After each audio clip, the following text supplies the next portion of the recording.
네, 오늘은요 요한복음 묵상 55번째 시간이 되겠습니다. 본문은 요한복음 11장 38절에서 44절까지 되겠습니다. 요한복음 11장 38절에서 44절이고요 제목은 예수께서 나사로를 살리시다가 되겠습니다.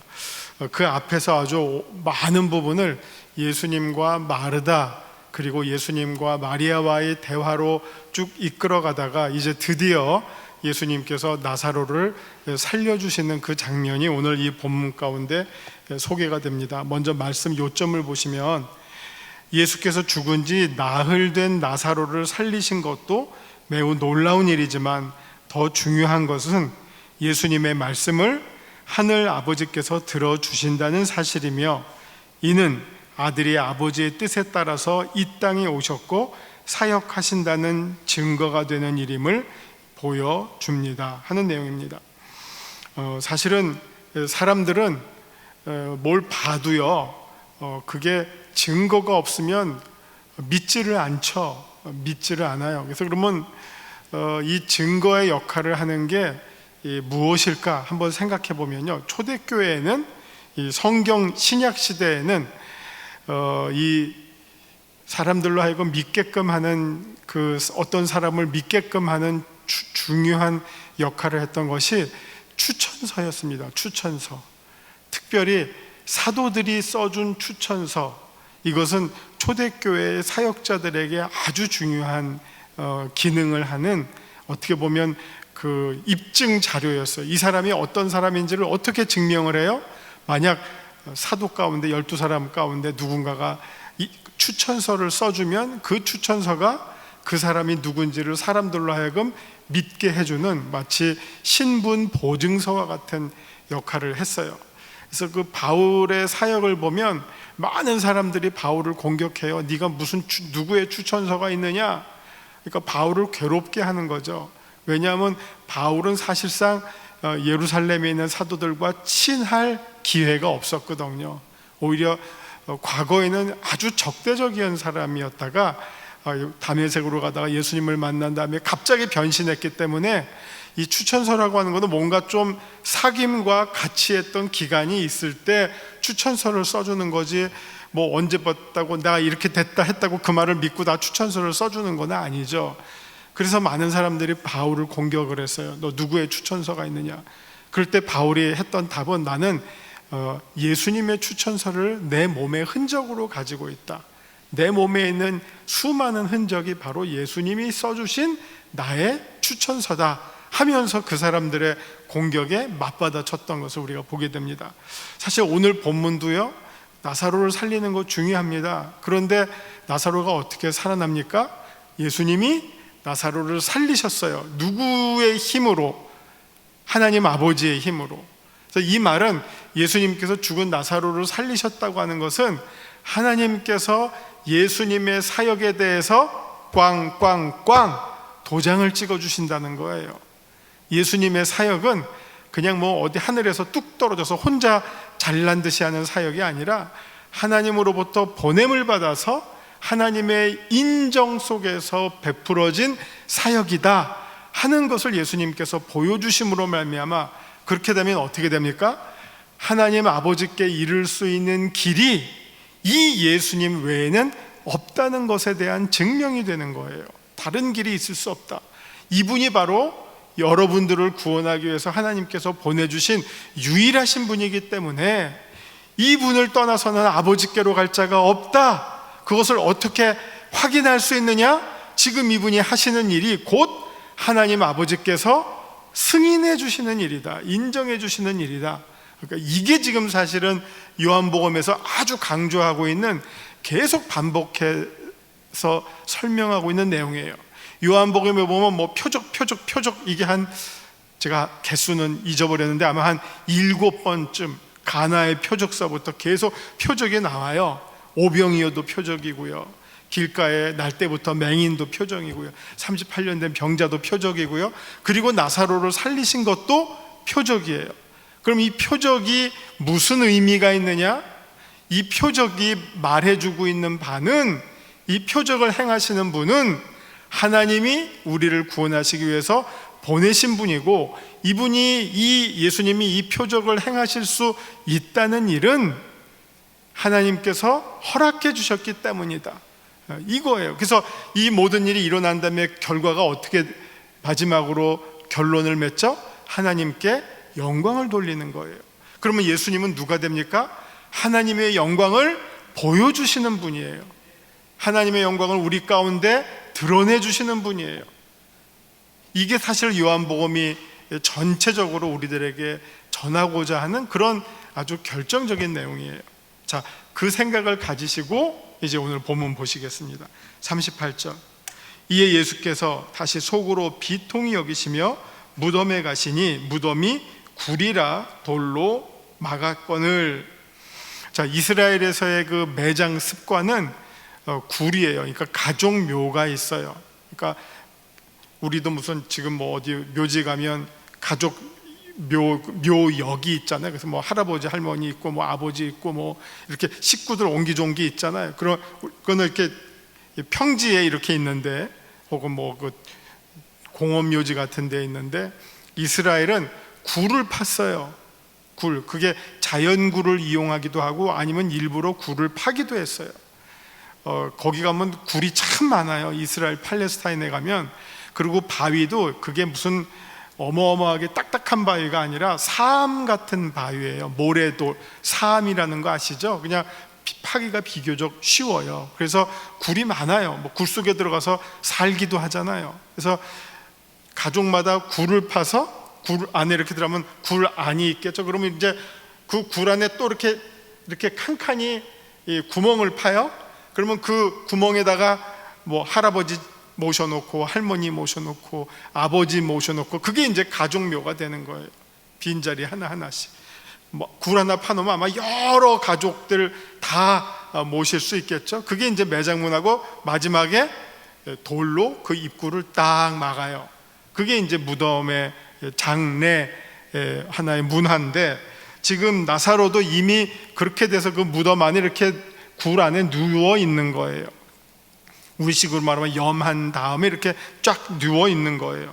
그런데 이제 예수님께서 이제 나사로를 살리시기 위해서 그 굴로 이동하신 다음에 첫 번째 해야 할 게 뭐예요? 굴을 막고 있는 돌을 치우라 하는 거죠. 그 돌로 막았으니까 돌을 치우라, 옮겨 놓으라 하십니다. 그래서 39절, 예수께서 이르시되 돌을 옮겨 놓으라. 이제 뭔가 일이 벌어질 예비 사인이죠. 그러자 그 죽은 누이 마르다가 이르되, 언제나 적극적인 사람은 마르다죠. 먼저 뭐 이렇게 질문을 해도 먼저 대답하는 사람이 있잖아요. 그런 것처럼 마르다가 이제 먼저 말합니다. 자기의 생각을 먼저 말합니다. 주여, 죽은 지가 나흘이 되었습니다. 그래서 벌써 냄새가 납니다. 뭐 어떤 상황인지 아시겠죠? 죽은 지 뭐 얼마 안 됐으면, 뭐 아직 뭐 이렇게 딱 만졌을 때 아직도 따뜻한 체온이 남아있으면 혹시 뭐 이렇게 생각하겠는데, 이게 식은 것뿐만 아니라 그 다음 뭐예요?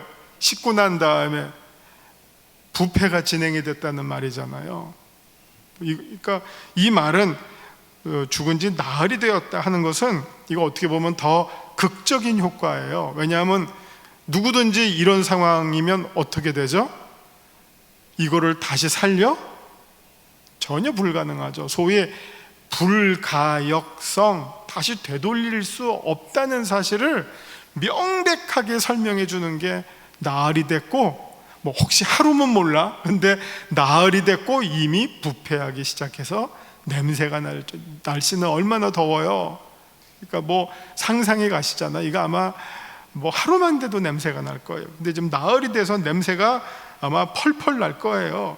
그렇게 이제 절망적인, 이거 불가능합니다, 이건 안 됩니다 하는 속마음을 마르다가 먼저 표현하는 거예요.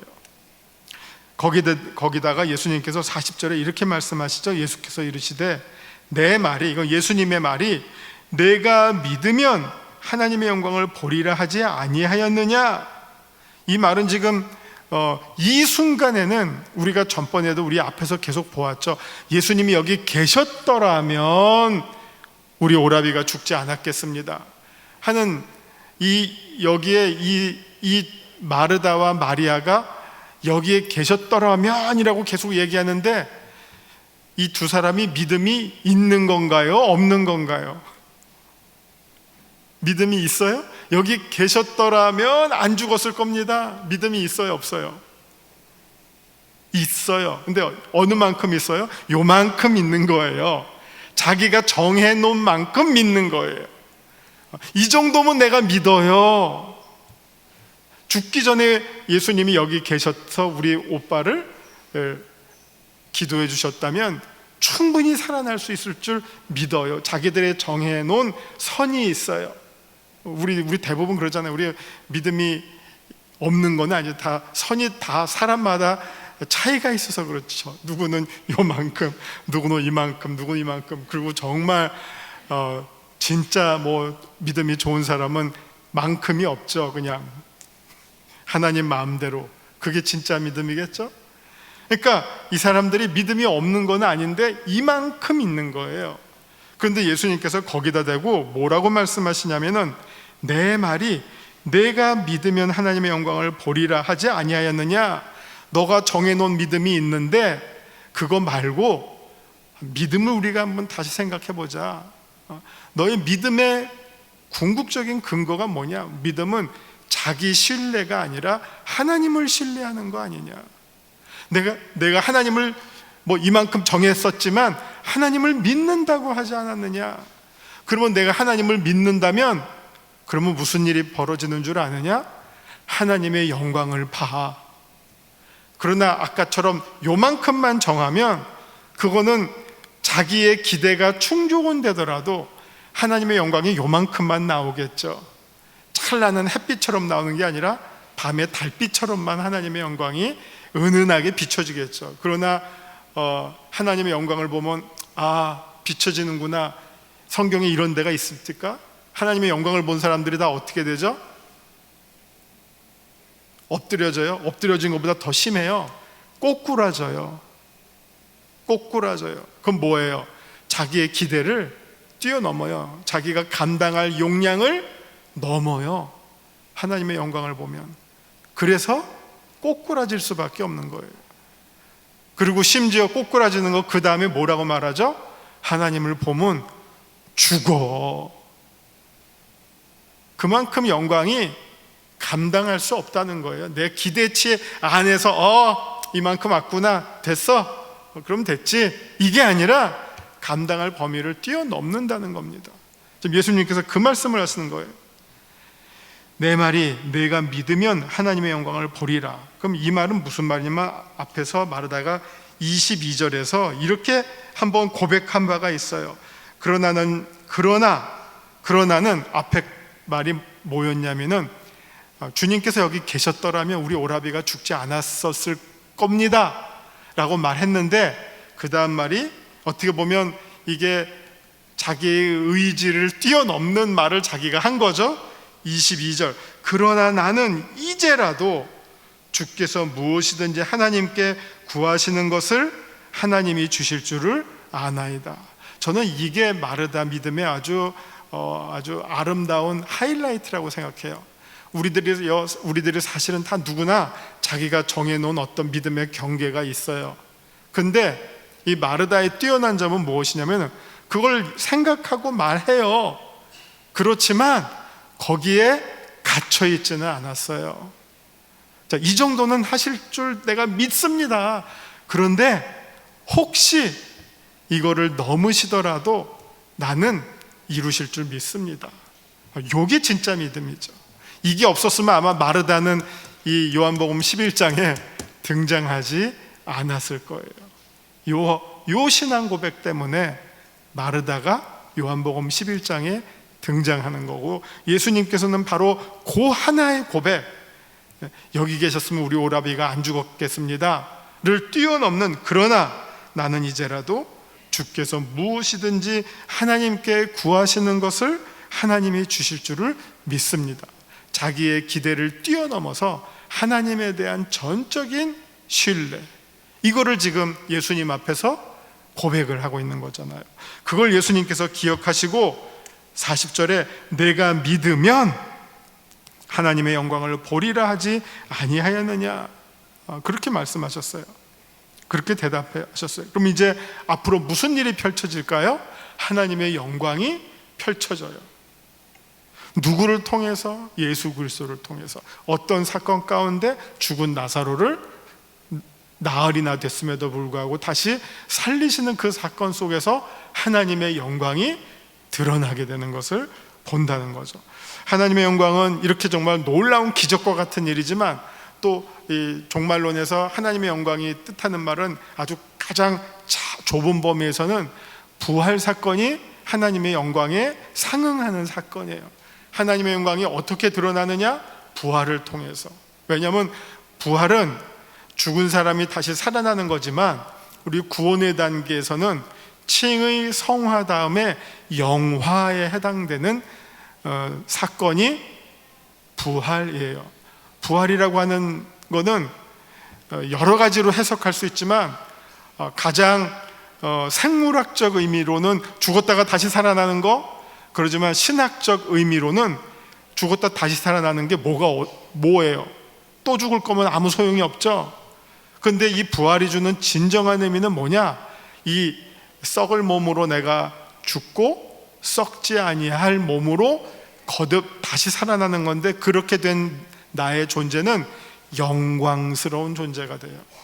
그래서 하나님의 영광의 나라가 하나님 나라죠. 하나님 나라에 참여하게 되는 영광스러운, 영화스러운 존재로 내가 어떻게 보면 창조의 완성, 새로운 창조가 되는 것, 그게 부활이에요.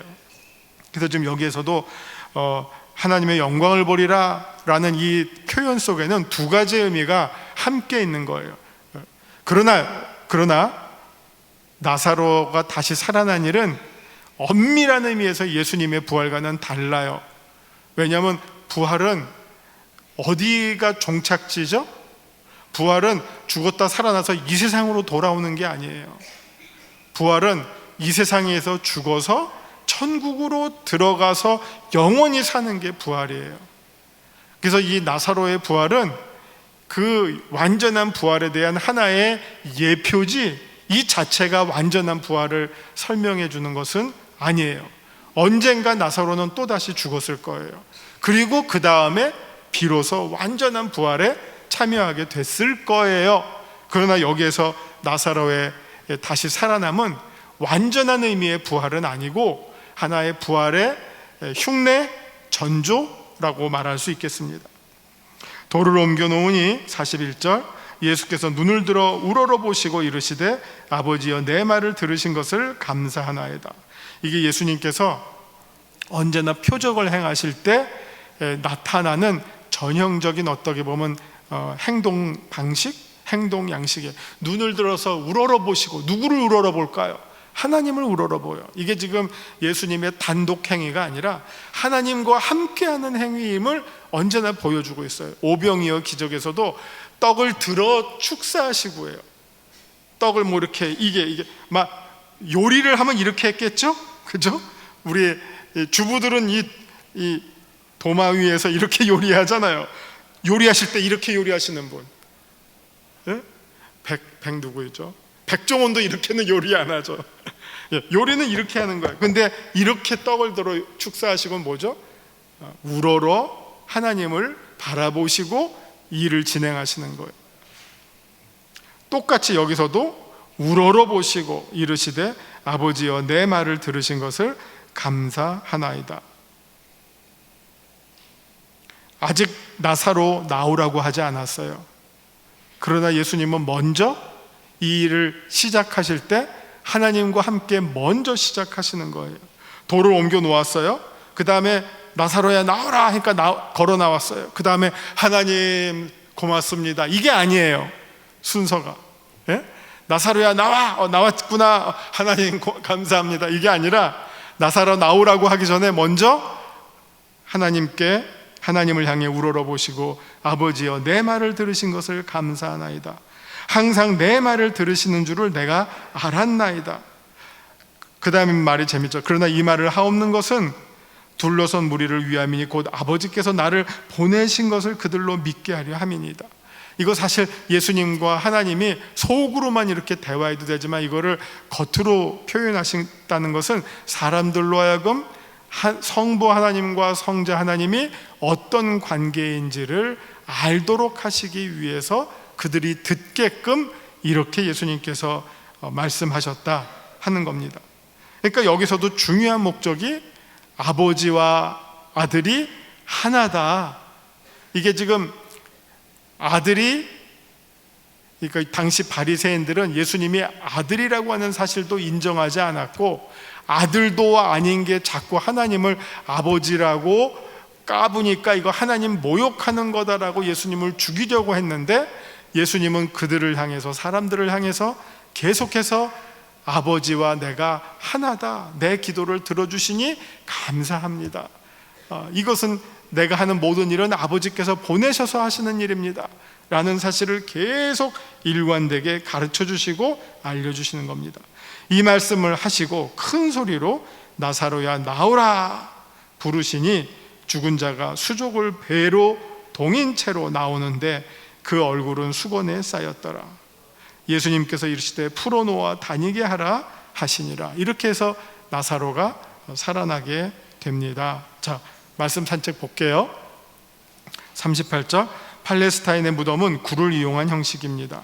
자연의 굴을 이용하거나 인위적으로 굴을 파서 무덤을 사용했고 그 입구는 돌로 막는 형식이었습니다. 나사로의 무덤을 찾아가신 예수님 앞에 돌로 막힌 무덤이 가로놓여 있습니다. 죽음의 사실에 딱 막힌 현실을 암시하고 있죠. 딱 막혀서 이게 죽음이야. 막힌 막다른 골목이죠. 어떻게 보면 인생에 있어서 제일 막다른 골목이 죽음이라고 하는 현실을 이 정황을 통해서 보여주죠. 자, 그 무덤을 막고 있는 돌을 옮기시라는 주님의 명령에 마르다는 죽은 지 나흘이나 되었다는 사실을 상기시킴으로 불가역적 상황을 강조합니다. 이게 마치 그 가나 혼인잔치에서 기적을 베푸실 때 물을 갖다가 동아리에 부으라 하니까 그 종들이 어떻게 했죠? 아구까지 부었죠. 근데 재밌는 거는 그 종들은 앞으로 예수님께서 무슨 일을 하실지 모르고 순종을 했어요. 근데 지금 마르다는 예수님께서 뭘 하실지 감이 와요. 그래서 순종하기가 어려워요. 예수님 좀 무슨 일을 하시는 거예요? 죽은 지 나흘이나 됐는데. 그러니까 오히려 그 상황에서 예수님께서 마르다에게 아니야, 그렇긴 하지만 네가 전에 나한테 고백한 게 있지 않니? 그걸 한번 잘 기억해봐. 내가 그 너의 고백, 주께서 원하시면 이제라도 무엇이든지 하나님께 구하시는 것을 하나님께서 이루어 주실 줄 믿습니다. 그 고백이 있잖아. 내가 그 고백을 이용할 거야. 그런 어떤 정황이 보여지죠. 이미 더운 기운으로 인해 시신이 부패하기 시작했다는 의미에서 냄새까지 난다는 언급은 매우 사실적으로 들립니다. 돌을 옮긴다는 것이 비현실적이라는 뜻의 반응을 밝힌 마르다에게 예수님은 마르다가 앞서 고백했던 22절의 신앙을 소환하십니다. 나는 이제라도 주께서 무엇이든지 하나님께서 구하시는 것을 하나님이 이루어 주실 줄 믿나이다. 이 신앙 고백에 예수님은 그 결과로 하나님의 영광을 보게 될 것이라고 역성 들어주십니다. 여기서 하나님의 영광을 보리라는 말은 죽음을 이긴 부활의 영광을 암시해 줍니다. 사람들이 예수님의 명령에 순종하여 돌을 옮깁니다. 이미 돌을 옮기는 사람들에겐 믿음의 싸움이 시작되었습니다. 순종의 첫 단추가 끼워졌습니다. 이어지는 예수님의 말씀은 한마디가 생략된 것으로 보입니다. 나사로를 살려달라는 예수님의 요청에 하나님의 응답이 생략된 것처럼 보입니다. 다소 문학적인 비약을 통해 더 본문의 상황이 강화가 되는 분위기가 연출됩니다. 이미 예수님의 말씀에는 자신의 부탁을 들어주신 하나님에 대한 감사의 말씀이 등장합니다. 그리고 이런 아버지와의 대화의 노출은 이를 지켜보는 사람들로 하여금 하나님 아버지와 아들이신 예수님의 관계를 증명해 주기 위한 알림의 의미가 있음을 말씀해 줍니다. 드디어 예수님은 죽은 나사로를 향해 나오라고 명령하십니다. 죽은 자를 부르시는 장면입니다. 이 부르심은 죽은 자를 살리시는 생명의 소환의 부르심입니다. 아마 이걸 보면 아마 우리는 이런 소망을 가져도 될 거예요. 우리가 죽었을 때 주님께서 우리의 이름을 불러주십니다. 아무개야 나오너라, 홍렬아 나오너라 하면 죽었던 제가 감사와 감격으로 주님께 달려가겠죠. 우리 가운데 모든 분들이 다 주님의 그런 부르심을 입으시기를 바랍니다. 그 이름이 또 어디에 써 있을까요? 요한계시록에 나오는 생명책에 우리의 이름이 써 있고, 그 써 있는 이름을 주님께서 부르실 때 아무개야 나오너라, 이거는 정말 우리를 살려주시는 음성이잖아요. 그 음성을 듣고 감격함 가운데 부활과 영생으로 나가게 될 것입니다. 그러자 배로 묶여있던 죽은 나사로가 수건을 풀며 살아서 걸어 나옵니다. 여기서 수건은 이제 예수님의 부활의 장면을 예고해 줍니다. 요한복음 20장 7절에 예수님도 이제 부활하실 때 그 누인 자리에 수건이 이렇게 놓여 있죠. 죽은 나사로를 살려주시는 사건은 예수님이 누구신지를 하나님 아버지의 빛으로부터, 그 관점으로부터 잘 설명해 주는 기사입니다. 자, 예수님은 누구십니까? 여러 말로 설명할 수 있겠지만 아버지께서 항상 그의 말을 들어주시는 하나님 아버지의 유일하신 아들이십니다. 내게 주시는 교훈은 무엇입니까? 때로는 우리의 믿음이 별로 역할을 하지 못할 때도 있습니다. 마르다처럼요. 그러나 그럴 때라 하더라도 주님께서는 강권적으로 자신의 일을 펼치심으로 우리로 하여금 하나님의 영광을 목도하도록 하게 해 주십니다. 잘 들으셨죠? 요한복음 11장 이제 나사로를 살리셨는데 그 다음에 이제 또 한 번의 내용이 요한복음 11장의 마지막으로 이어지게 됩니다. 요한복음 11장이 아주 긴데요. 이것을 본 유대인들의 반응이 이제 소개가 됩니다. 여기까지 하도록 하겠습니다. 기도합니다. 주님, 우리의 믿음이 결국 하나님의 영광을 보게 되는 믿음으로 이어지게 하옵소서. 이 자리에 계신 성도 한 사람 한 사람 모두 마지막 날 주님께서 우리들의 이름을 불러주심으로 말미암아 죽음의 권세를 물리치고 영생의 부활로 나아가는 영원한 축복을 누리는 복 누리는 성도들 되게 하여 주시옵소서. 예수님 이름으로 감사드리며 기도하옵나이다. 아멘.